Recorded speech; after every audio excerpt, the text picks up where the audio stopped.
မသိတာဟုတ်မင်းပြန်နားမှနေရတယ်မင်းတို့ဟာလာလို့ပြန်နားမှနေရတယ်အခုမင်းပဲမှာလဲငါ့ကိုအရင်ပြော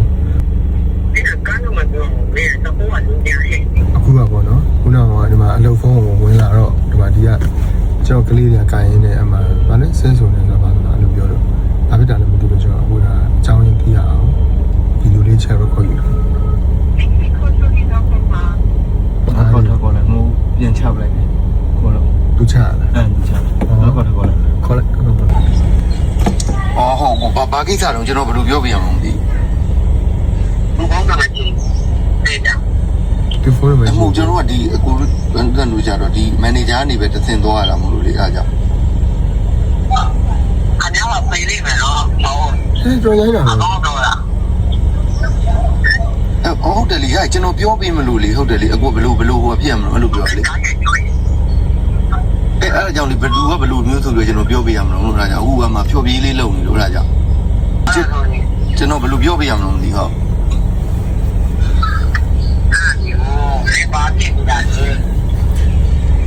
မဟုတ်လေအခုကဘယ်လိုပဲအောင်မချင်နဲ့ပြီးတော့ဘယ်လိုမျိုးတော့ကျွန်တော်ရတယ်ပြောဟမ်ဒီလေးပဲတော့ဟုတ်ကဲ့ဒီအကြီးအသေးရှိတာမဟုတ်ဘူးသူနဲ့ပြောရင်ဒီလေးပဲသူလောက်ပါတော့ရဘူးဒီကြီးတယ်ဟုတ်တယ်လေဘယ်လိုလုပ်ရကျွန်တော်ဘယ်လိုပြောပြရမလို့မသိဘူးဘယ်လိုလဲတော့ဟုတ်ကဲ့ဟုတ်ကဲ့မာမာလာတယ်ဟယ်လိုဟုတ်တယ်အကိုကဒီကျသွားပြီးတော့လေကျွန်တော်အမှကွန်တူးတန်ကိုတစ်ချက်ပြန်ပြောပြီးတော့လေအဲ့ဒါဟိုကဘယ်လိုဖြစ်လို့လဲပေါ့နော်အဲ့ဒါအကြောင်းဖုန်းပြန်ဆက်တာဗျဟုတ်ကဲ့အခုကျွန်တော်အမှဟိုကခေါ်ထားတယ်နော်ကိုနော်ဖုန်းပေးလိုက်မခဏလေးဆောင်နော်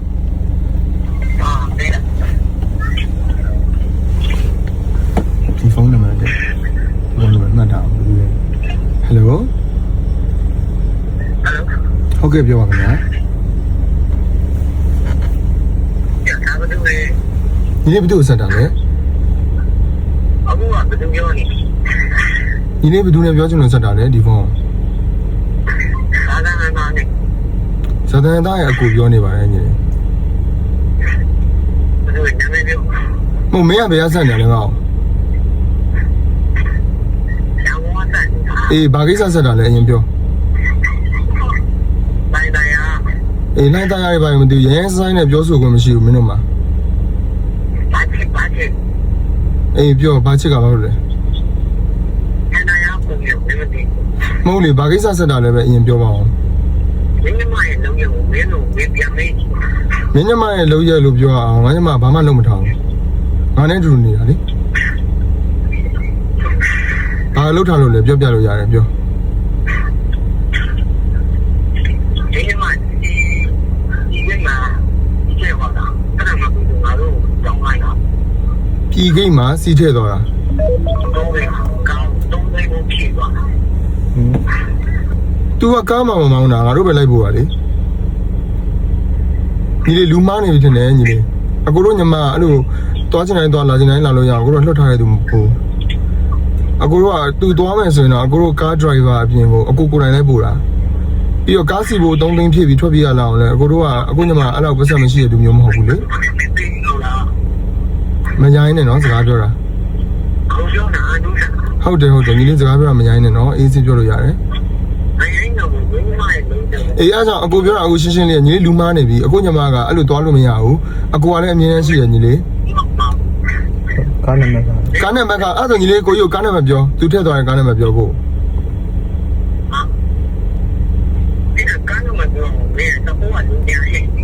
မင်းဘာပြောနေရလဲအဲ့လိုတွေမတော်ပြောနေရိုင်းဆိုင်နေပြောလို့မရဘူးအကိုတို့ကိုလေညီလေးစကားပြောချင်တယ်ဆိုရင်ကောင်းမွန်အေးချမ်းပြောမယ်ဆိုပြောဟုတ်ဘူးလှိုင်းသားရတွေပါလေကိုနားမလဲဘူးအခုပြောချင်တာကလှိုင်းသားရတဲ့လူပဲနေရာတိုင်းမှာလူတွေကြီးပဲညီလေးကြောက်တဲ့လှိုင်းသားမှာမွေးလို့မဟုတ်ကိုပြိသက်တွေအများကြီးလှိုင်းသားမှာရှိတယ်ညီလေးဘယ်နေရာမှာလဲဘယ်အိမ်နံပါတ်လဲပြောကိုယူညီလေးရန်တတိရှင်ကိုပြောနံပါတ်အတိအကျပြောနေရာလမ်းအကုန်ပြောမဟုတ်ညီလေးရဲ့နေရာပြောပါညီလေးရန်တတိရှင်ကိုနေရာလေးပြောပေး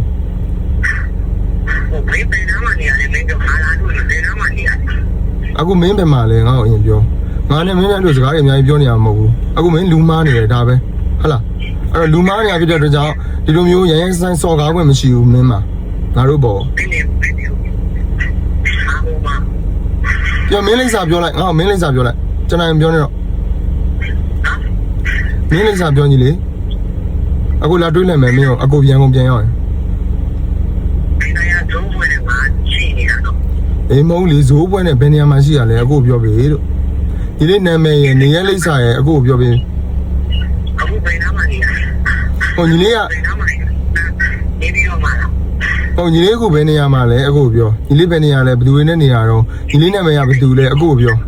အင်းစိန်လမ်းမှာအင်းစိန်လမ်းမှာအင်းစိန်လမ်းအိမ်နံပါတ်ဘယ်လောက်လဲလမ်းနာမည်ပြောညီလေးလမ်းမှာနေအိမ်နံပါတ်ဟိုငေါ့လမ်းလေးနဲ့လမ်းရောက်နေတယ်ဟုတ်လေအိမ်နံပါတ်မင်းဘယ်အိမ်မှာနေရလဲနေတဲ့လူးဆိုတာအိမ်နေတဲ့အိမ်တကူတော့ရှိရလေကွာမဟုတ်ရင်တော့အဆောင်နေတဲ့နေရာတွေရှိတာပဲဟာမင်းလည်းနေတဲ့နေရာရှိမှာပဲဘယ်နေရာမှာနေလဲငါ့ကိုပြောပြီးတော့ငါညမအဲ့လိုစော်ကားခွင့်မရှိဘူးငါ့ကိုပြောရင်တော့ငါဘိုးဆုံးတီးခံပြီးပြောမလို့ဒါပေမဲ့ငါညမနဲ့ပတ်သက်ပြီးတော့အဲ့လိုမျိုးမိန်းကလေးတယောက်ကိုရရင်စဆိုင်ပြောတာမျိုးကြောင့်အကိုတို့ယောက်ျားလေးချင်းချင်းလက်မခံဘူးဘာကြောင့်လဲညီလေးကယောက်ျားလေးချင်းရှင်းတယ်မဟုတ်ဘဲနဲ့အကိုညမကိုလာပြီးတော့ရရင်ဆိုင်ပြောတာဖြစ်တယ်အဲ့တော့အကိုလက်မခံနိုင်ဘူးမင်းအနေနဲ့ယောက်ျားပီတာတယ်ဆိုလို့ရှိရင်အကိုမိန်းကလေးတယောက်စကားပြောမယ်ဆိုအဲ့လိုရရင်ဆိုင်ဖုန်းဆက်ပြီးတော့မင်းသေချင်လို့လာတယ်ပါမင်းမပြောခွင့်မရှိဘူးဟုတ်လားပြီးတော့တိကျတဲ့သက်သေမင်းမပြရနေရမရှိဘူးမင်းမငါညမစီထည့်သွားမယ်ဆိုတော့ဓာတ်ပုံရှိလားကားနံပါတ်ရှိသလားပြောအဲ့ဒါဆိုငါခြေချင်းဖြည့်ချင်းပြင်မယ်ငါဖြည့်ချင်းပြင်ပြောတော့အကိုမကြည့်ဘူးညီလေးအဲ့ညီလေးအနေနဲ့အကိုပြောချင်တာစီ3သိန်းမို့ထည့်သွားတယ်ဇာတန်တာပြီးတော့စီဘိုးကိုမပေးဘူးအဲ့လိုလားဟုတ်ပြီအဲ့တော့ညီလေးအနေနဲ့အဲ့ဒါဘာသက်သေရှိတယ်ပြောအကိုမဟုတ်လေညီလေးပြောချင်ပြပြောလို့ရတယ်ပြောလိုက်ပေးလိုက်ညီလေးပေးလိုက်လေးစီတိုင်းပိုင်းရှင်တော့အဲ့ဆိုကိုပြောရမယ်နော်ဒါပေမဲ့ညီလေးတော့စကားပြောတာအရင်ဆင်ကျင်ရမယ်ညီလေးရစကားပြောရိုင်းနေဟယ်လိုအေးပြောညီလေးအေးတပ်ပြောတပ်ပြရလေအေးတားလေးပြောတားနေရပြောပါအောင်ဒါမဟုတ်လေငါပြောတာမင်းစီဆိုင်ပိုင်းရှင်ဆိုပြီးကလေးကိုထုတ်ပေးပြောမင်းဘာတွေမဟုတ်တာတွေလုပ်နေရတော့တက်တက်မှန်ကြည်လာပြီးတော့ရရင်ဆိုင်နေမပြောနဲ့ညီလေးအကိုတို့ပြောချင်တာလေအကိုတို့ကအေးစစ်စစ်ဘာသာရေးနဲ့နေတဲ့သူတွေမင်းကအကိုညမကိုမင်းညမဘာဖြစ်လဲညအကိုကိုမင်းလို့ခေါ်တော့မင်းတို့အရင်ရိုင်းနေပြီအဲ့ပြီးတော့နောက်တစ်ခုပြောချင်တာကမသေးကြပဲနဲ့အကိုကိုလာပြီးတော့ညီလေးအကိုကိုဒီမှာဘာလေးလိုအပ်လို့ဟာလားအကိုဘယ်လိုဒုက္ခရောက်နေလို့အကိုမမိုးလေးဘယ်လောက်ပေးပါဆိုရင်တော့မှပဲအကိုကအမြဲလှူဒန်းနေတဲ့သူအကိုမှနေ့စဉ်လှူနေတဲ့သူတွေလည်းရှိတယ်လို့လှူဒန်းနေရရှိဒါပေမဲ့အဲ့လိုရရင်ဆိုင်နဲ့လာပြီးတော့ပြောပြီးတော့မှတောင်းတဲ့ခါကျရင်ညီလေးရမှာမဟုတ်ဘူးညီလေးဒုက္ခရောက်သွားလိမ့်မယ်မင်းတကယ်လို့မဟုတ်ကိုပြောချင်တာကမင်းတကယ်လို့ငါညမထည့်သွားရဲဆိုငါသူ့ဘေးမှာအမြဲပါတယ်ငါပါမှာပေါ့မင်းငါ့ကိုဘာလို့မမြင်တာလဲငါကားကောင်းကမ်းမှာအမြဲတမ်းငါညမရှိမှာငါအမြဲထိုင်လိုက်တာအဲ့တော့လိမ့်မယ်ဆိုရင်ကြည်လိမ့်ညီလေးရဲ့အကိုပြောချင်တာအကိုတို့ရဲ့မိသားစုရဲ့ပုံစံအရင်လေ့လာအောင်အဲ့တော့အကိုတို့မိသားစုဟာညီလေးတို့လှုပ်ချင်တိုင်းလှုပ်ပြီးတော့ညီမကလည်းတောင်းချင်တယ်တော့အကိုကလည်းတောင်းချင်တယ်တော့သွားပြီးတော့လွတ်ထားတယ်ပေါ့လို့ပဲစားမိသားစုမဟုတ်ဘူးအဲ့တော့ညီလေးငွေညှစ်တောင်းချင်တယ်ဆိုရင်တော့မှပဲညီလေးအကိုတော့ဘာဒုက္ခရောက်နေလို့ဘယ်လိုမျိုးစားကြမရှိလို့ဆိုအကိုကလှူမှာဒါပေမဲ့အခုလိုရရင်ဆိုင်လာပြီးတော့ကိုညီမကိုစော်ကားတာအကိုတို့ကိုမင်းနေငါရနဲ့မင်းသေသွားချင်တာပါအကိုတော့မကြောက်တတ်ဘူးဒီလားလူတွေအားလုံးကတနေ့မှတစ်ချိန်မှသေရမှာညီလေးကလှိုင်းသားရမှာနေမမနေလှိုင်းသားမှာနေတဲ့အကိုပရိသတ်တွေတကယ်ယဉ်ကျေးတဲ့သူတွေလှိုင်းသားမှာနေပြီးတော့တကယ်ကိုမုံမြတ်တဲ့သူတွေအများကြီးပဲမင်းတယောက်တည်းရိုင်းနေတာအဲ့လိုရရင်ဆိုင်ဖြစ်နေအဲ့တော့ပြောချင်တာလှိုင်းသားမှာနေတိုင်းမှာရိုင်းဖို့မလိုဘူးလှိုင်းသားမှာနေပြီးယဉ်ကျေးတယ်ဆိုတာလည်းပဲတကယ်ယဉ်ကျေးမှုတစ်ခုပဲအဲ့တော့ညီလေးရဲ့လူမှုအဆင့်တန်းနေရအောင်မင်းအရင်ဆုံးမြင့်တင်ရမယ်ပြီးမှအကိုတို့ဖုန်းဆက်နော်အဲ့တော့မဟုတ်တာတွေနဲ့အကိုလာမပြောနဲ့အချိန်ကုန်တယ်အကိုကဖြော်ပြရေးတန်းလန်းအောင်အကိုကဗာများလဲဆိုလာပြောပေးရတာမင်းရောနော်အဲ့တော့အကိုအချိန်ပေးခဲ့ပြီးမင်းလောက်နဲ့ကျင်းနေလိုက်တော့ခလေးတွေလည်းဘေးကနေခေါ်ဒုက္ခမပေးနဲ့မင်းမဆိုင်လို့ရင်ကိုယ့်အကိုစူးစမ်းရှာမင်းလည်းခြေကောင်းလက်ကောင်းလုံးငါတော့ထင်တာပဲနော်အေးပြောဘာလဲပြောအကိုကအားလုံးကြီးပြောနေတာဟိုပြောလို့မဟုတ်လေမင်းရင်တော့ရိုင်းတာမင်းရင်မင်းကိုမင်းပြင်ဆင်လာအောင်နော်ဒါကြောင့်မင်းပြောတဲ့စကားဟာမကျင်းသေးဘူးဘာကြောင့်လဲဆိုအကိုကိုယ်တိုင်ပါကိုပါတယ်သူဘေးမှာအမြင်တယ်အဲ့တော့အကိုအဲ့ဒါကြီးကြိုင်တာကြီးမပြောနဲ့နောက်ပြီးတော့ငါညမကမင်းရဲ့ညမကဘာဖြစ်တယ်သူဘာလုပ်သွားရပါလဲအကိုရိုင်းဆိုင်မပြောနဲ့ကိုမကြိုက်ဘူးနောက်ကပြန်ဆက်ချင်ရင်အကိုကျွန်တော်ကညီလေးကလို့ပြောတယ်မှာအကိုဖုန်းပြန်ဆက်နော်ညီလေးနော်ညီလေးအရင်ဆုံးပြန်တင်ကြားလိုက်အောင်ဖုန်းကြောင်းသွားလို့ ညီလေးဖုန်းကြောင်းသွားပြီးတော့စကားပြောတင်အောင်ဒါပဲနော်အဲ့တော့ပြောချင်တာကကျွန်တော်ဆိုအခုကကျွန်တော်ကကြတော့အလုပ်ကိုအလုပ်နဲ့တူအောင်လုပ်တယ်ပြီးတော့ကိုယ့်ကိုပြောတယ်ဆိုရင်တော့မှအများကြီးစိတ်ထဲမှာရှော့ပြီးတော့ဆဲဆိုနေတော့မှငါဘာများမှလို့လဲလို့တွေးဦးမှာဒါပေမဲ့ကျွန်တော်ညီမကိုလာပြီးစော်ကားမျိုးချင်တယ်ကျွန်တော်လက်မခံဟန်ဒူဆန်ကိုစော်ကားလို့ရတယ်ဟန်ဒူဆန်မိသားစုကိုစော်ကားခွင့်မရှိဘူးနော်အဲ့လိုပဲအမေကိုလည်းစော်ကားခွင့်မရှိဘူးအကိုလည်းစော်ကားခွင့်မရှိဘူးအဖေကိုလည်းစော်ကားခွင့်မရှိဘူးနောက်တစ်ခုပြောချင်ရင်ကြီးကြီးပြောလို့ရတယ်ရိုင်းရိုင်းဆန်းဆန်းပြောတယ်ဘယ်သူမှလက်မခံဘူးအဲ့အချိန်မှာဘလောက်ကြီးတဲ့သူပဲဖြစ်ဘလို့လူကြီးပဲဖြစ်ရိုင်းရိုင်းဆန်းဆန်းပြောလက်မခံကိုကိုရနဲ့ရိုင်းဆန်းပြောဒါပေမဲ့ရိုင်းတတ်တယ်အခုဆိုရိုင်းပြလိုက်တယ်ရိုင်းတတ်တယ်တို့ပေမဲ့မရိုင်းတာအဲ့တော့စကားပြောမယ်ဆိုလို့ရှိရင်လူတွေရဲ့ပဝန်းကျင်မှာနေထိုင်တဲ့အခါကျရင်အခုစက်တဲ့ညီလေးကြည့်ဖို့ပြောတယ်အရင်ဆုံးရင်ကြည့်အောင်လို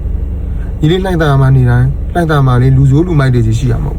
်အဲ့လူဆိုးလူမိုက်တွေကညီလေးတို့လက်ကားနေတောင်းချမ်းမနေသူတို့ကဘယ်လိုမျိုးဆိုးတယ်လဲဆိုလို့ရှိရင်သူတို့လှုပ်တင်လှုပ်ထိုက်တဲ့အရာတွေအရင်တကယ်ဆိုးတဲ့သူတွေလည်းရှိလိမ့်မယ်ကွာဘာမှအတွေးခေါ်မရှိဘဲနဲ့လှုပ်ချင်တာလှုပ်တဲ့သူတွေလည်းရှိလိမ့်မယ်ဒါပေမဲ့အကိုမြင်မှုတဲ့လူဆိုးဆိုတာလည်း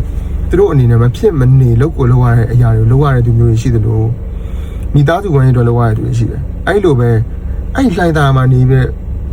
ရင်ကျေးတိမ်မွေတော့ထက်မြက်တော့တထေးတွေပညာတတ်တွေလည်းအများကြီးရှိတယ်လှိုင်တာမှကွာငါဇိုးကွာလို့လာပြောလှိုင်တာလူတွေအကုန်လုံးစိုးနေမှာမဟုတ်ဘူးအဲ့တော့အကိုပရိသတ်တွေအကုန်လုံးညီလေးရှိကိုလည်းလွှတ်လိုက်လို့ရတယ်တယောက်ချင်းစီလက်ညှိုးနဲ့ထိုးရင်တော့မင်းပြသွားလိမ့်မယ်အဲ့တော့မစော်ကားပါနဲ့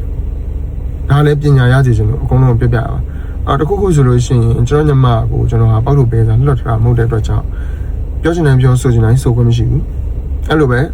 ကျွန်တော်တို့ကိုလည်းစီးနေပေါင်းတဲ့နေရာဖြစ်တဲ့အတွက်အဲ့လိုမျိုးရင်းဆိုင်လာစော်ကားခွင့်မရှိဘူးနေ့စဉ်လှူတန်းနေတဲ့အလူတွေမှာအများကြီးပဲဗိုက်ကြီးတွေဗိုက်ကြီးနေလို့ကလေးကိုသူ့အဖေကမကြည့်တော့လို့ဟုတ်လားတင်းနေတာမဟုတ်မတင်းဘူးဘယ်လူမှလည်းမတင်းဘူးလှူနေတဲ့နေ့စဉ်လူတွေအများကြီးပဲဒါပေမဲ့အဲ့လိုရင်းဆိုင်လာပြီးချုပ်ချယ်ပြီးပြောတယ်ဘယ်သူမှတပြားမှမရအဲ့တော့ကိုတိုင်းခြေကောင်းလက်ကောင်းကြီးနဲ့မကြိုးစားဘဲနဲ့အလှလာခံနေတော့လည်းပဲလှူချင်မှလှူမှာပေါ့လေလှူတယ်ဆိုတာတကယ်ခက်ခဲဖြစ်နေတဲ့သူတွေကိုပဲလှူမှာပေါ့ကိုယ့်ရဲ့နှစ်ဖူးကချွေရဟိုးချိန်မှဒီကြောင်ရှားရတာလေပတ်သက်တည်းအလကားရပြီးတွင်းထဲကထွက်နေတဲ့အရာတွေကိုဟန်ဒူဆန်တုံးနေရတာမဟုတ်ဘူးဘယ်လိုပြောဘော်ကြောမိဘရဲ့လှုပ်ဆောင်ကိုထိုင်စားနေရတယ်မဟုတ်တယ်လို့သူများပြီးတဲ့ပတ်သက်ကိုတုံးနေရမှာမဟုတ်ဘူးနှစ်ဖူးကနေချွေမောက်ကြပြီးတော့မှတကယ်ကိုပင်ပင်မန်းနဲ့ပရိသတ်ကိုအားရပါဖြောပြပြီးတော့မှရရပတ်သက်ဖြစ်တော့တန်ဖိုးရန်ထားတယ်အဲ့ဒီပတ်သက်ကိုတုံးတဲ့သူတွေဟာလည်းအလူခံတဲ့သူတွေကလည်းတကယ်ကိုကောင်းကောင်းမွန်တဲ့တကယ်လိုအပ်တဲ့နေရာတွေမှာမတုံးသူတို့တို့လည်းထိခိုက်မှာအဲ့ဒါကြောင့်မလို့တချို့လူတွေတော့မလူဘူးတကယ်လိုအပ်တဲ့နေရာတွေဆိုတော့တောက်လျှောက်လူနေရတယ်အများကြီးပဲအဲ့တော့ဒီလိုရဲဆိုင်ပြောပြီးတော့မှတော့လာပြီးငွေမညစ်ပါတယ်ဘယ်သူမှမရပါဘူးအဲ့လိုပြောချင်တာပါအဲ့တော့ကျော်ပရိသတ်တွေလည်းဒါမျိုးကိုမူကျင်နေကြည်ပါကြည့်တော့ရှင်ကိုယ်လိုမျိုးကြုံဆုံလာတဲ့အခါကျရင်အဲ့လိုလူဒါလည်းလိန်လေးမျိုးပေါ့လေကျွန်တော်အဲ့ဒါကိုဖြည့်ရှင်းတတ်ဖို့အတွက်ဒါလေးတင်ပေးလိုက်ခြင်းဖြစ်ပါတယ်ကျွန်တော်ထင်လို့ငါမှဒီလိုပြဿနာမရှိဘူးဘာကြောင့်လဲကြီးလေးဒါလေးကိုတက်ဖို့ဗီဒီယိုရိုက်တာပေးပါဆိုပြီးတော့ဒါလုပ်ပြရဖြစ်ပါတယ်အောင်လည်းပညာရမယ်တင်တယ်ကျွန်တော်မှလည်းအဲ့လိုအခက်အခဲတွေရှိပါတယ်အခုဆိုဖြောပြေကန်ဒီသွားကန်ဒီကိုလာစင်းပြောပြတာအပေါ်မှာဆိုကန်ဒီဆဲဆိုနေရဆိုတော့ကျေးဇူးတင်ပါတယ်အားပေးကြတဲ့တယောက်ချီတောင်းလို့ကျေးဇူးတင်တယ်ပြီးတော့အမြဲတမ်းကျွန်တော်ကျမ်းမာရေးတွေကောင်းဘာလို့လဲမိသားစုကိုလှုပ်ချွေးနေတဲ့သူဖြစ်တယ်အလူတိုင်းရေလုပ်နေတဲ့သူဖြစ်တဲ့အတွက်ကြောင့်လူတိုင်းမှာလည်းစေနာမြတ်တာထားတယ်ကိုအကောင်းဆုံးနေတယ်လူဖြစ်တဲ့အတွက်မကောင်းတာလည်းရှိနိုင်တယ်ဒါပေမဲ့အကောင်းဆုံးဆိုတာဖြစ်အောင်နေတာဖြစ်တဲ့အတွက်ကြောင့်ကျွန်တော်အားပေးတဲ့ပရိသတ်တွေကဘေးရနေကင်းမို့ရကျွန်တော်ကျမကြီးကောင်းမို့ရအလုပ်တွေအဆင်ပြေဖို့အဲ့ဒါတွေဆူတောင်းပေးပါအားဆိုရင်ကိုကျွန်တော်အားပေးရရောက်ပါတယ်လို့ကျေးဇူးတင်ပါတယ်ခင်ဗျာပြီးတော့နောက်တစ်ခုကဒါကတော့နောက်ထပ်အတွေ့တစ်ခုပေါ့နော်ဟုတ်ပြီအခုညမှာအခုမပါဘဲနဲ့တော့ဘယ်မှမတော့အောင်ကားလည်းပဲအခုတော့ဒီဒီဇီးလေးပဲရှိတာအခုတော့မှအရန်ချမ်းသာကြီးမဟုတ်ဘူးအိမ်ကြီးလည်းပဲပြင်ဆင်နေရတဲ့အတွက်ကြောင့်အခုတော့မှကားနောက်တစ်စီးဆိုလည်းမဝင်တော့အဲ့တော့ဒီဇီးလေးပဲရှိတော့သွားတိုင်းမှာအခုကားစီရနဲ့တူနဲ့အခုအမီနဲ့သွားရတော့မသွားရင်အခုဂရိုင်းဘေးမှာပါပြီးတော့မှသွားတာဖြစ်တယ်ဆိုတော့ညီလေးပြောတဲ့ဥစ္စာလုံးဝတော့မဖြစ်နိုင်ဘူးသို့တော်ညာလည်းပဲအခုညီမထည့်သွားတယ်ဟုတ်လားအခုညီမထည့်သွားတဲ့အချိန်နေရာပါအဝတ်စားဝတ်ထားတယ်ဟာလားဘယ်လိုပုံစံဘယ်နေရာမှာပါလို့အတိအကျပြောတယ်ညီလေးတို့ရှိမှထည့်သွားတဲ့ကူပွန်စာရွက်လည်းရှိတယ်ဆိုလို့ရှိရင်အခုလာပြီးချက်ဟောပါဘယ်လိုပဲချက်လန့်လာတာဘယ်လိုခေါ်လဲအောင်ချာစာရွက်လည်းရှိတယ်မဖြစ်နိုင်ဘူးဆိုလို့ရှိရင်လုပ်ပြီးအခုတို့ကားကလည်းပြီးတော့နောက်တစ်ခုကအခုတို့ကားကစီးထည့်လို့ရှိရင်3,800 2သိန်းကအလုံးစုံပဲ3သိန်းကိုကားစီးထည့်တယ်ဆိုတော့ညီလေးကစလိမ့်နေပြီဆိုတော့ဒါပေမဲ့ထောင်းမလိမ့်ဝဲထားအခုတို့ဒီကားက3,800 2သိန်းဖို့ကို ထည့်ရတာအပြည့်ထည့်မယ်ဆိုတော့2သိန်းကျော်ပဲရှိတယ်3သိန်းလုံးဝမပြည့်ဘူးဆိုတော့3သိန်းမို့ကိုညီမထည့်သွားရဲဆိုရင်တော့အကိုတို့ကဘယ်လိုချမ်းသာပြီးဘယ်ဟာကားတွေတက်စီပြီးတော့ဘယ်လိုထည့်သွားရဲကိုလည်းမသိဘူးဒါပေမဲ့ညီလေးမှတက်တည်တဲ့ခိုင်မှာဓာတ်ချက်တာရှိရဆို3သိန်းပေးမှာကိုပြန်လဲတောင်းမှပေးမယ်ညီလေးကိုတက်တည်အများကြီးပဲဒါပေမဲ့အဲ့လိုမျိုးသားလိန်နာဆိုရင်တော့ညီလေးငင်းအများကြီးကြီးပဲဘာလို့ဆိုတော့အကိုကပြိတက်ကိုပျော်ဖို့အတွက်စိတ်တွေအများကြီးခွန်အားထည့်ပြီးဖြောပြမဲ့အချိန်မှာစိတ်ဆင်းရဲသွားတယ်အကိုစိတ်ဆင်းရဲသွားတယ်ပြီးအကိုညီမကိုညီလေးကိုဆဲဆိုပြီးတော့ပြောလိုက်တဲ့အတွက်ကြောင့်ညီလေးမှာအကုသို့အများကြီးဖြစ်သွားတယ်ဆိုတော့ညီလေးအများကြီးမှာအဲ့တော့အကိုလိုလိုပဲတခြားသူတွေကို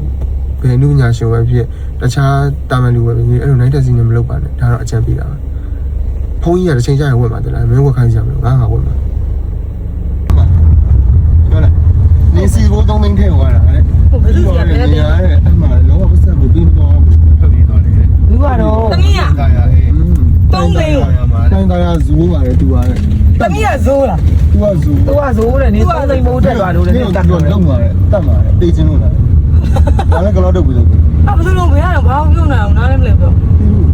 မတို့ကစီ3သိန်းလည်းမဆန်ဘူးဟာတခါထဲမှာဝင်ရ3သိန်းကျော်9သိန်းကျော်ပဲထည့်ရတယ်3သိန်း7တောင်2သိန်းကျော်အေးလေအဲ့လောက်ပဲထည့်ရထန်ကုန်ထည့်ရမှာမဟုတ်ခကြီးအများကြီးသွားထားမှာလေအေးအကုန်လုံးကုန်သွားပြီးလို့ရှိရင်ဇာတ်ဟန်တာနေပါဦးစီဘိုး3သိန်းထည့်သွားတယ်ပြောအောင်လေကျမအကောင်းလည်းတိတိကျကျမမောင်းတတ်သေးဘူးအရှိတော့နောက်ဆုံးတော့မနေ့မောင်းနေရတယ်သူကဘယ်လိုလုပ်လိုက်တာထိလာဒီစီကို3သိန်းမို့ထည့်သွားမလဲလောလောစဉ်းစားကြပါဦးအနည်းဆိုပါလေ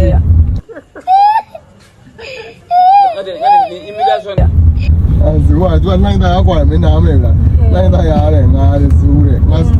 တို့ရဲ့လူကြီးကစိတ်ရှိရမဟုတ်ဘူးတော့ဟုတ်လားကိုကြီးနင်းလူကြီးပေးလိုက်လို့ပုံတော့ပြောရတယ်ကိုကြီးရတယ်ဇွတ်နော်